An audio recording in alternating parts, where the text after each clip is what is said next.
यीशु की मेरे भाई मेरी बहन, मैं आशा करता हूँ कि आप ठीक हैं। एक बार फिर से इस सुबह सवेरे में मैं आपको परमेश्वर के वचनों पर कुछ मनन चिंतन करने के लिए, परमेश्वर के वचन को कुछ आपको बताने के लिए मैं आपके पास आया हूँ। जब लोग इस समय सो रहे हैं तो हम जानकर प्रभु के वचन की तिलावत कर रहे हैं। बाइबल में लिखा, क्या ही धन्य है वे मनुष्य जो रात दिन सुबह सवेरे परमेश्वर को धन्यवाद देता है। वो ना तो दुष्टों की संगति में बैठता है और न पापियों के मार्ग में कभी खड़ा होता है। अरे वो तो रात दिन अपने परमेश्वर को धन्यवाद देता रहता है।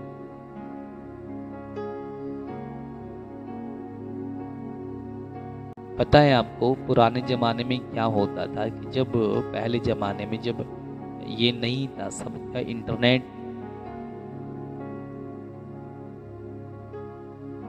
या मोबाइल, और जब हम छोटे होते थे तब हम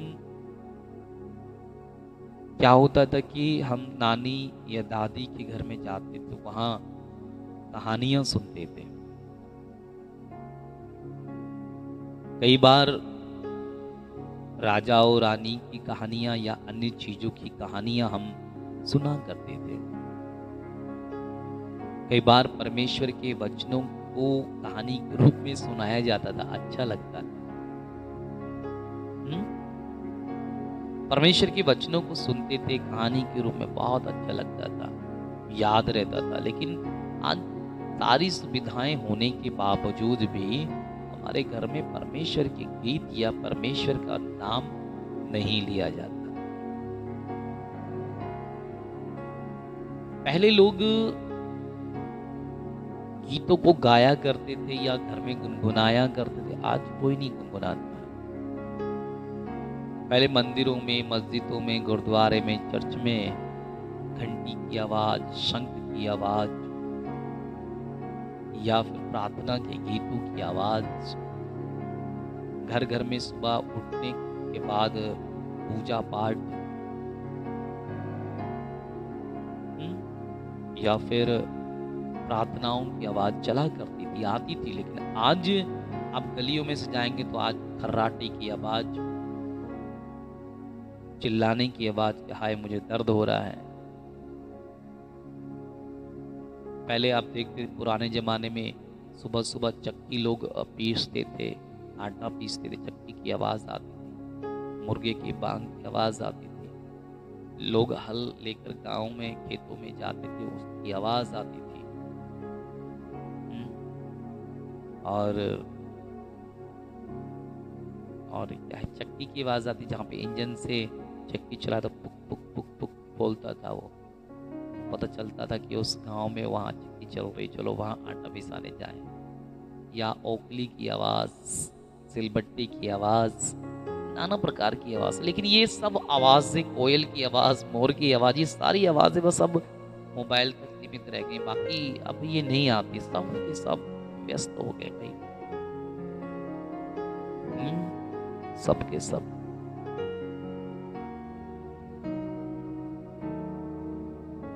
आज एक दूसरे से कोई बोलने के लिए पसंद भी नहीं करता, बातचीत नहीं करता। पहले चौपाल होती थी, वहाँ सब लोग बैठते थे, प्रार्थना आराधना करते थे, दुआ प्रार्थना भी करते थे, दूसरी बातें भी होती थी, सारी चीजें होती थी वहाँ।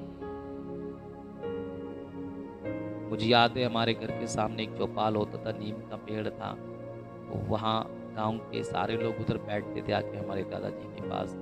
फिर एक बड़ा सा हुक्का रखा होता था, चारपाइयाँ रखी होती थी, वहाँ लोग बैठते थे, ज्ञान की बातें वहाँ होती थी। सभी तरह बहुत सारी ज्ञान की बातें मुझे उधर से भी मिली, आज भी मुझे याद है। क्योंकि हम क्या दे रहे, TV, mobile, internet, laptop, Instagram, Facebook, Twitter, YouTube और पता नहीं क्या क्या, मुझे पता भी नहीं है अभी तक। बहुत सारी चीज़ें, इन चीज़ों से हम परे हटें, इन चीज़ों से परहेज करें, परमेश्वर के वचन में आगे बढ़ते जाएं। आइए प्रार्थना करें। सर्वशक्तिमान दयालु परमेश्वर यीशु मसीह, धन्यवाद देते हैं सुंदर समय के लिए, जब आपने मुझे, मेरी पत्नी, मेरे बच्चों को, मेरे माँ, भाई बहनों को और इन सभी सुनने वाले भाई बहनों को प्रभु आपने सुरक्षित रखा। धन्यवाद देते हैं यीशु कि जब हम सो रहे थे तो आप हमारी देखभाल कर रहे थे। धन्यवाद देते हैं यीशु कि आप हमें प्यार करते हैं। धन्यवाद देते हैं यीशु कि आप हमारी जरूरतों को पूरा करते हैं। धन्यवाद देते हैं यीशु मसीह कि जब हम सोते हैं, उठते हैं, बैठते हैं, खाते पीते, तब भी आप हमारे साथ साथ रहते हैं। आप सोचते हैं काश मेरा बेटा मुझे धन्यवाद देगा, लेकिन हम धन्यवाद नहीं दे पाते प्रभु। लेकिन मैं धन्यवाद देता हूँ कि सुबह सवेरे परमेश्वर आपने मुझे मौका दिया कि मैं तेरे इन बेटे और बेटियों को वचन के बारे में समझा सकूं। तो मुझे आशीष दे, मुझे कृपा से भर, ताकि मैं तेरे बच्चों को वचन सुना सकूं।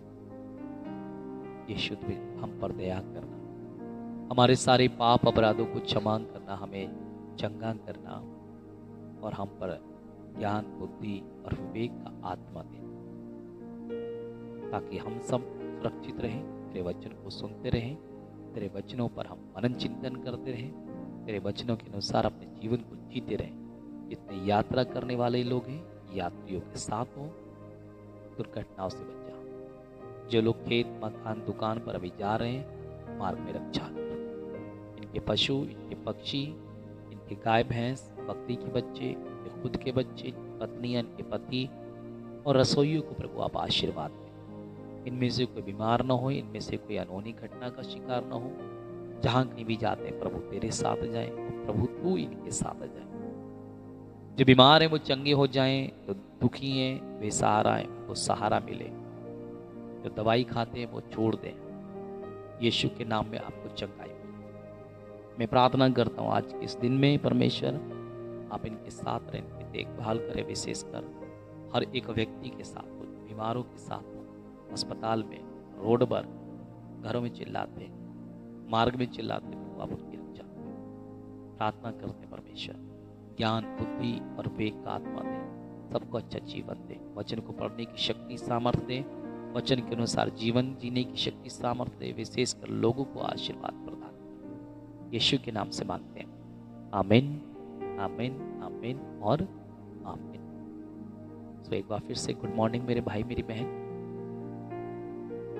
इस चैनल से सच में आप आशीषित होते हैं, तो पहली बार आते हैं तो सब्सक्राइब कर सकते तो कर लीजिएगा, लाइक कर सकते तो कर लीजिएगा, और दूसरों को इसके बारे में बता सकते तो बताइएगा। एक और चैनल है जहाँ पर मैं रोज़ प्रतिदिन लोगों के लिए प्रार्थना करता हूँ। उसमें प्रार्थना करना मैंने सिखाया है, तो आप उन प्रार्थना को भी सीख सकते हैं। तो उस चैनल का नाम है कृपा मार्ग चैनल, ओके, कृपा मार्ग। तो हमारे चर्च की फोटोज भी लगी है, आप उससे पहचान सकते हैं। ओके, गॉड ब्लेस यू, परमेश्वर आपको आशीष दे, आपका दिन शुभ हो।